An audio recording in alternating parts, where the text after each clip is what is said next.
Fala, meu primeiro ano, tudo certo, tudo tranquilo.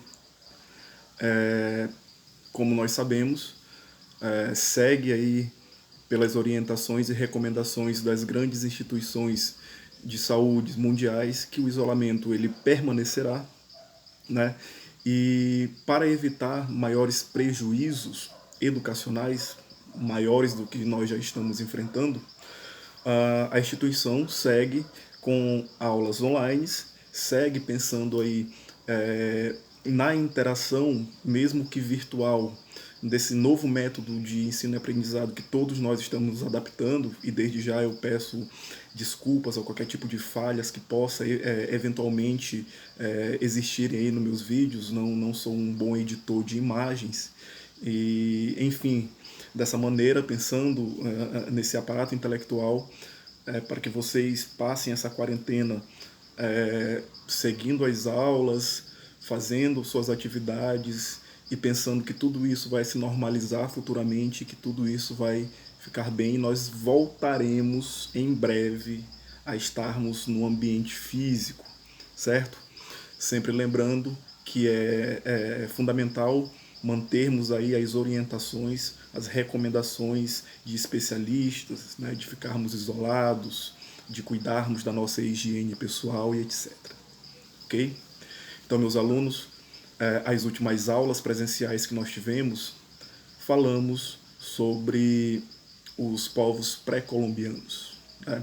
Os povos pré-colombianos, só para nós lembrarmos aí do termo pré-colombiano, está relacionado aos povos que já existiam aqui no continente americano antes da chegada de Colombo, que dentro da história é considerado o cara que desbravou, o europeu que primeiramente desbravou aí o continente americano. Entre outras teorias, o que nos interessa a nível de vestibular é esse. Esses povos pré-colombianos, eles eram formados por inúmeros povos. No entanto, para a sorte de vocês, o vestibular trabalha com três fundamentalmente, né? Maias, astecas e incas.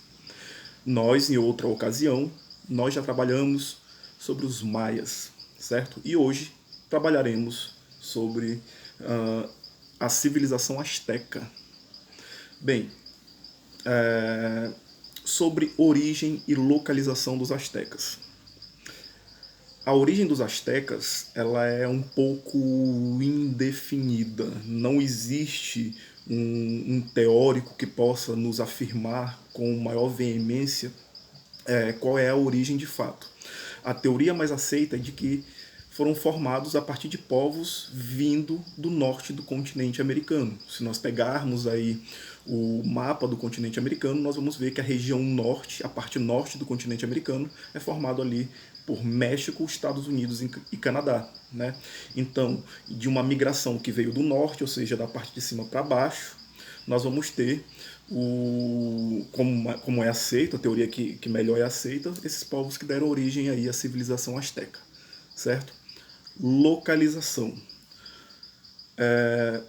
Os astecas eles se desenvolveram em uma região do atual México, tá? Uma região central do atual México, em uma área banhada por um lago chamado Lago Texcoco.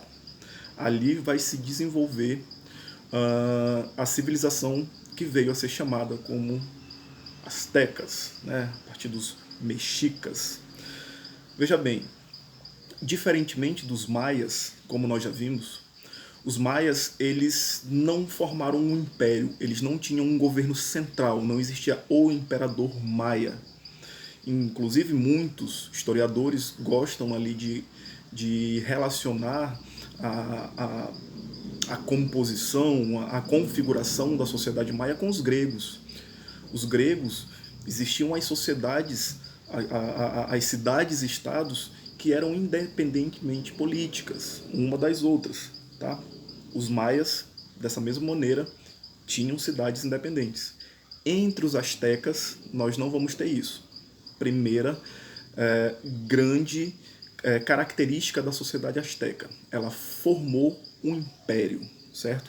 Se ela formou um império, obviamente tinha um imperador e tinha um governo central, um governo centralizado, certo? Então, ali por volta do século XII, a teoria mais aceita, volto a dizer, povos vindo do norte ali do continente americano chegaram até a região central do atual México, certo? Vocês podem observar aí na página do material de vocês, na página 78, tem um mapa que mostra aí o México, a localização do México, a localização do Lago Texcoco.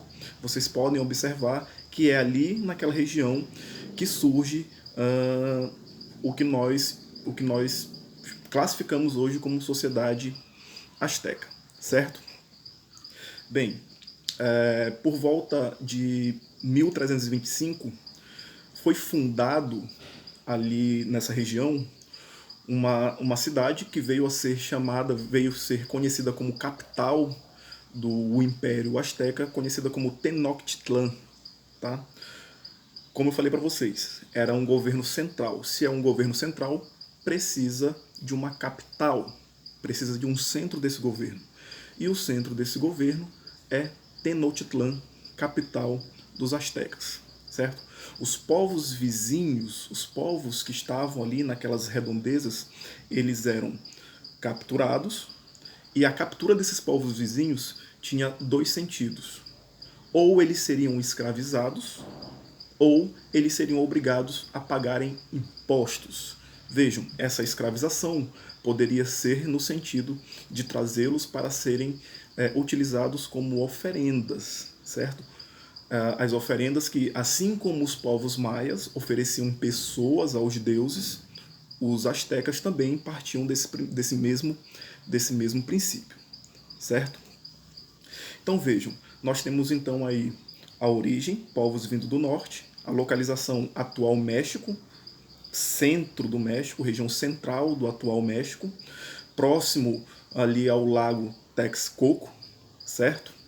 Teve ali o seu apogeu no século XIV, ali eles desenvolveram uma grande estrutura urbana que impressionou o europeu quando ele chega ali naquela região, ali a partir do final do século XV para o século XVI. Eram povos que já desenvolviam comércio, né? Comércio de pedras preciosas, comércio de plumas, comércio de frutas, comércio também de pessoas, né? A capital, Tenochtitlan, ela possuía basicamente ali 200 mil habitantes. Isso, se hoje já é muita coisa, na época, imagine só, uma cidade ali de 200 mil habitantes, uma cidade que tem uma configuração urbana interessante, com amplas saídas para vários sentidos, né?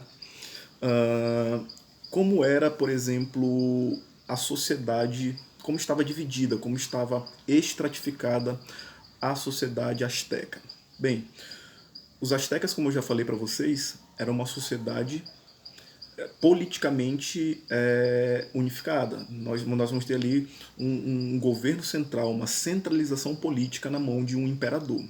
Então, o imperador e os seus funcionários mais próximos, eles formavam o topo da pirâmide social da sociedade asteca, certo?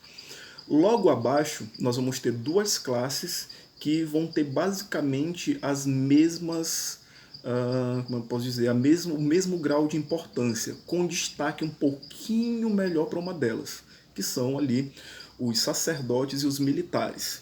Há quem diga que os militares tenham ali uma importância maior do que os sacerdotes, devido ao fato dos astecas viverem muito da prática da guerra.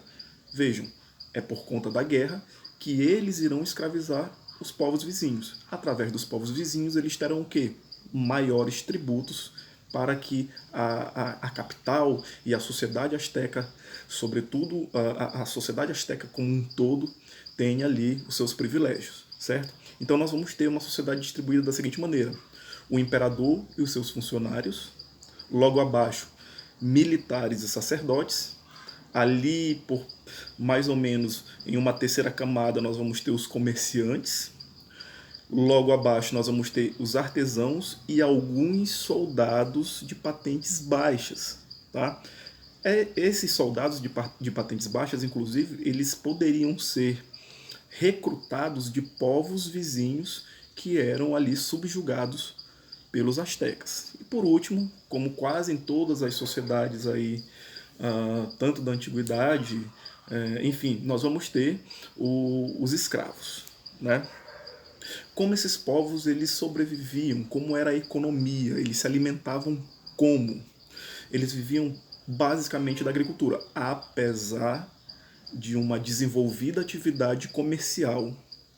Eles viviam ali, obviamente, também de uma importante atividade agrícola, né? Eles desenvolveram ilhas artificiais conhecidas como chinampas. Ali nessas chinampas, essas ilhas artificiais que eram colocadas sobre hastes ali em cima dos lagos, né, para facilitar a drenagem, a irrigação. Ali era cultivado milho, cacau, algodão, tabaco, entre outros produtos que eram ali fundamentais para a sociedade asteca, certo? Então essas chinampas, essa prática de utilizar o lago, por exemplo, as regiões alagadas, as planícies alagadas, construindo esses jardins, né, construindo essas ilhas artificiais, foi fundamental ali para a sociedade asteca, certo? A religiosidade, como era a religião ali dos astecas. Bem, eles eram politeístas, nós já vimos a respeito desse termo politeísta, significa que eles adoravam diversos deuses, né? Entre eles tinha o Huitzilopochtli e o Quetzalcoatl. Vocês vão ver isso aí na página 78, ali página 79, como se escreve, como se pronuncia, tá? Huitzilopochtli e Quetzalcoatl são os dois principais, não são os únicos deuses cultuados, tá, pelos astecas. E é fundamental também nós sabermos que eles, assim como os maias, utilizavam a prática do sacrifício humano, certo? Bem, esse é um vídeo introdutório a respeito da sociedade asteca. Espero que vocês tenham entendido aí a respeito da origem, da localização, da sociedade como estava dividida, da economia como se desenvolvia a agricultura, perdão, e como era basicamente ali a religiosidade, certo? Qualquer dúvida, estarei disponível aí para que vocês possam utilizar outras ferramentas aí no meu PV, tanto no Classroom quanto aí no WhatsApp, para a gente poder tirar as dúvidas de vocês, certo? Tchau, tchau. Até o próximo vídeo.